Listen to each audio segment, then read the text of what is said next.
Hey everyone, Notorious here. Welcome back to my channel. In this episode, we're going to talk about the bowline on a bight. This is easily one of my favorite loop knots of all time. Not only will I show you how to tie it, but I'll also show you how to install a ring onto it. I'm going to demonstrate why it cannot be tied onto a fixed anchor. And finally, I'm going to provide you with a discussion, and finally, I'm going to discuss some of the ways with which this loop knot can be used. All right, let's get to the tying. To tie the bowline on a bight, first begin by creating a large bight. So here we have a bight, and I'm going to keep pulling out some length until I have it long enough. And the longer you have the bight, the longer the resulting two loops in the knot are going to be. Now, immediately it's apparent that one downside of this knot is that it does use twice as much rope as a regular bowline. The next step is to take both strands and form a loop. Okay, so form the loop, and the next step is to take your bight and put it through the bottom of the loop and out.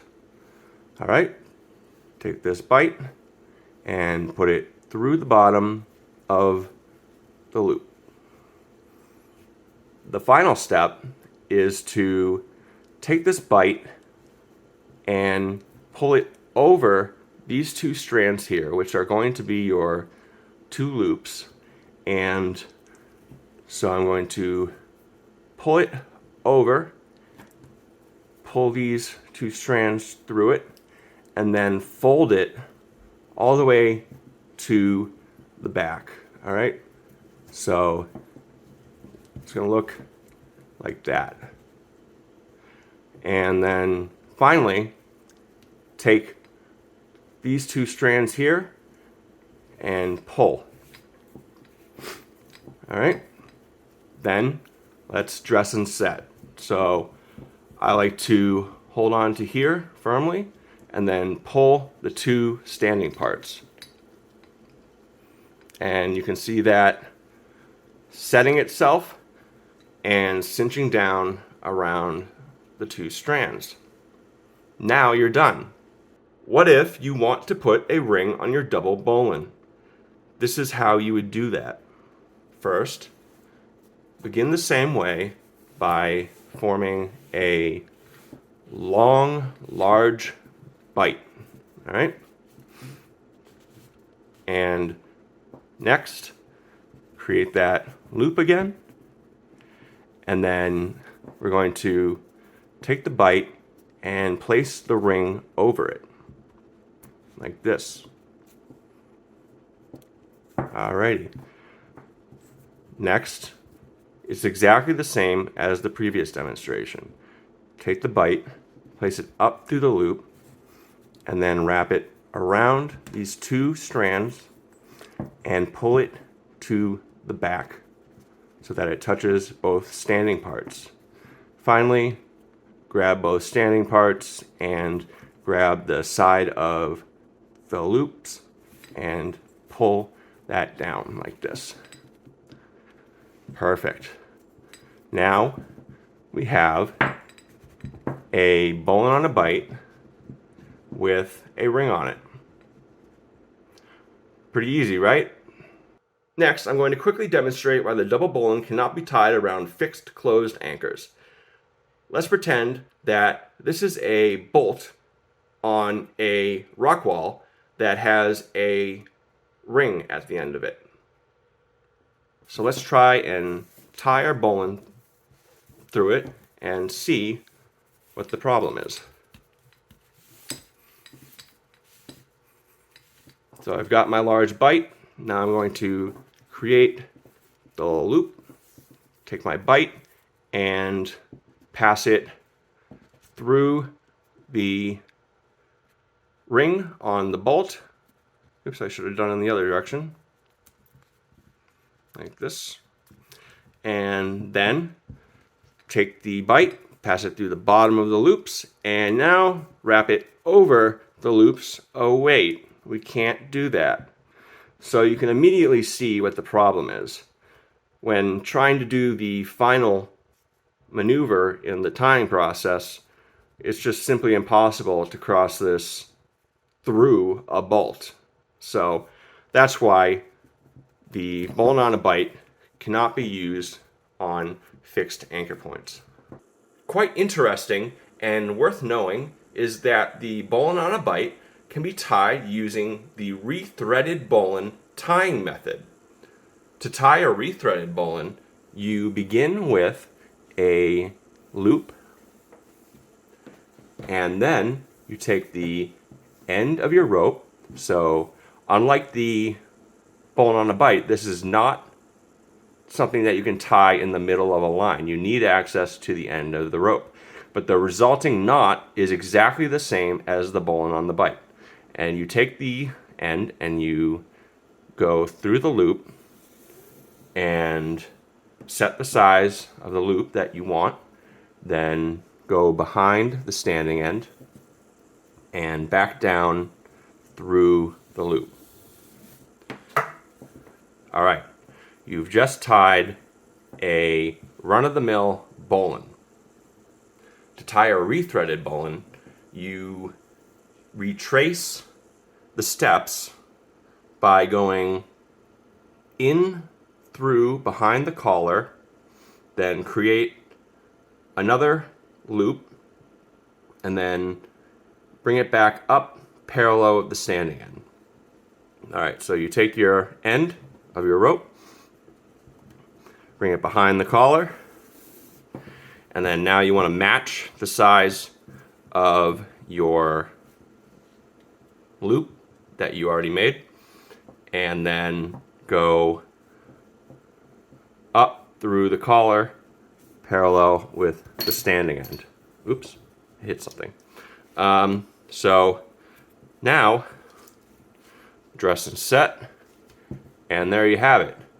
You have created a bowline on a bight, except you needed the tail of your rope, or the end of your rope, to tie it. All right? So structurally, this is identical to the bowline on the bight. I just thought that would be interesting to share with you guys and gals. So yeah. Now that you've learned all about how to tie a double bowline, let's discuss what specifically makes this knot a bowline.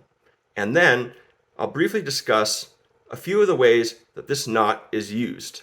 There are three primary ways for telling whether or not a knot is part of the bowline family. The first is, does it have a loop or loops? Yes, it has 2 fixed loops. And by fixed, I mean that once you've finished the knot and dressed it and set it, these loops do not move. They're not adjustable. They stay the same size that you set them. Next, does the knot have a nipping loop? Yes, it does. This is the nipping loop. Finally, does the knot have a collar? It does, yes. Here is the collar. All bowline will have these 3 characteristics. Finally, let's discuss some of the ways that this knot can be used. First on the list is a very popular method for equalizing a load that is used by rock climbers, alpinists, by cavers, and rescuers. And I'm sure there are many more disciplines that use the Y-hang. So the way a Y-hang works is, first, let me rotate the screen for a minute. The way it works is, let's say that you're on a rock wall and you get to a point where there are 2 bolts in the wall, and each bolt has a hanger. So there you have 2 fixed anchor points. And you take one loop and using a carabiner, connect it to one hanger, and using the other loop to connect to the other bolt with the other hanger, again via a carabiner. And now you have an equalized load. And what that means is a climber, depending on where they tied this bowline on a bight, if they tied it towards the end of their rope, then when they descend on one strand, it will be equalized. And each loop will be responsible for roughly 50% of the climber's weight. And if you tie this bowline on a bight in the middle of the rope, then you can descend down both strands using something like an ATC or a figure 8 descender or a rescue 8 descender. And then not only is your body weight going to be equalized between these 2 loops, but your body weight will be equalized between these 2 strands here. So it's equalized twice over. If you just climb on the one strand, then your body weight is only going to be equalized up here, but here only one strand is going to be responsible for holding your body weight. All right? One thing to take into consideration when using a Y-hang. When using a loop knot of any kind, or when using anything whatsoever, when connecting a rope to an anchor, when you have it like this, then when you descend on this strand, these 2 loops are sharing the load. All right? And same with this. If you descend on both strands, then you have the 2 strands sharing the load, and you have the 2 loops sharing the load. So it's 50-50. So this is holding, let's say you are a climber and you weigh 150 pounds. Actually, let's say 200 pounds. Then each loop would be holding 100 pounds of weight. In a Y-hang, typically the loops are at anywhere between a 120 degree and 90 degree angle. It can be even more acute, but typically 90 degrees is ideal. This is about 90 degrees.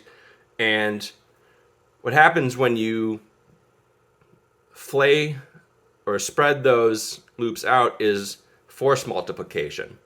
So a climber that weighs 200 pounds, each one of these loops is going to be experiencing more weight. I don't know off the top of my head, but you can look it up. Just look at force multiplication through angles, and you will see quickly that the more these loops spread out from one another, the more the load is going to be multiplied. And for example, if you were to have the loops like this would be extremely dangerous, because a 150 pound climber would be exerting probably more than 150 pounds of force on both of these loops. All right? And that's why it's recommended that you never exceed 120 degrees with your Y-hang, and ideally keep it around 90 degrees. All right, next, another way that this loop knot is used. Let me flip the screen again. Another way that this loop knot is used is for using this loop to connect to some kind of protection. If you're rock climbing and you have some kind of natural protection like a tree, this can be a great way to anchor your rappel to a tree. All right? And I recommend that in general, if anyone's going to use this loop knot for an anchor, that you secure this tail, unless you're going to be rappelling on both strands. If you're going to rappel on one strand, this loop knot is great because it's super easy to untie. You can load this like crazy, and it's pretty much always going to be easy to untie. But that also means that it's prone to slipping. And I recommend that in order to eliminate the threat of this loop knot slipping or collapsing, I don't know, you might tie it wrong. Even if you tie it right, it can still sometimes slip, especially if it's being cyclically loaded, which is basically when a climber loads and unloads the knot. A great way to secure this loop knot is by tying a clove hitch and then take a carabiner, slip it through that clove hitch, and then clip that carabiner to the standing end of the bowline on a bight. And that way, no matter how hard you load this, no matter how much you cyclically load it, there is absolutely no way that this tail is going to start feeding into the knot, which would basically cause this to start collapsing and closing up and slipping and sliding. All right, so that's my recommendation. And finally, one other way that this knot can be used is for rescue. It has two loops, which makes it really great to sit on, so someone can lower this knot down to someone who has fallen into somewhere, and that person can stick their legs through here and put their butt here, and then keep themselves upright by holding the standing end. And then they can be raised up to safety. So, yeah. I think it's called a bosun's chair is the proper term for that sort of rescue knot. And that is what it can be used for. All right. Thanks so much for watching. I hope you've enjoyed this super comprehensive video on the bowline on a bight. Please subscribe if you want to see more content like this. Not only do I talk about knots, but I talk about tree climbing as well. So if that interests you, please subscribe, and don't forget to hit the all selection under the type of subscription notification you want. That way you'll be the first to know when I drop a new video. All right. Again, I can't thank you enough for watching, and check out my channel for more hitch how-tos, knot tutorials, and climbing videos. Bye.